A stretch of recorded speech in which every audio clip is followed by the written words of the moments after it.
પાટણમાં બુટલેગરોને પોલીસનો જાણે કે કોઈ પ્રકારનો ડર ન હોય એ પ્રકારની ઘટના બની છે અને બુટલેગર જે સાંતલપુરના બુટલેગરે વિદેશી દારૂ ભરેલી કારમાં એક વિડીયો બનાવી વાયરલ કર્યો।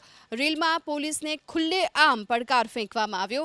વિડીયો વાયરલ થતાની સાથે પોલીસે અમૃત ઠાકોર નામના બુટલેગરને દબોચી લીધો અને બાદમાં તેને કાયદાનો પાઠ પણ ભણાવ્યો।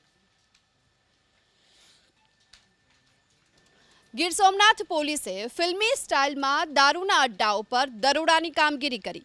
વહેલી સવારે 4 વાગ્યે 100થી પણ વધુ પોલીસ કર્મચારીએ કોડીનાર શહેરમાં દરોડા પાડ્યા। દારૂના ધંધાર્થીઓમાં હડકંપ મચી ગયો। દરોડાની માહિતી લીક ન થાય તે માટે અલગ અલગ તાલુકાની પોલીસને દરોડાની જાણ કર્યા વગર જ કોડીનાર બોલાવવામાં આવી। બાદમાં દારૂના ધંધા સાથે જોડાયેલા 98 લોકોનું એક લિસ્ટ તૈયાર કરી અને પોલીસની 10 ટીમ બનાવાઈ હતી। વહેલી સવારે 4 વાગ્યે એક સાથે આ દરોડાની કામગીરી શરૂ થઈ। અચાનક પોલીસના ધડે ઉતરી આવતા લોકો ચોંકી ઉઠ્યા।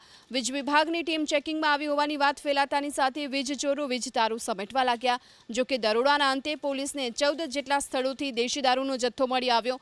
1000 લીટર દારૂના આથાનો નાશ પણ કરાયો।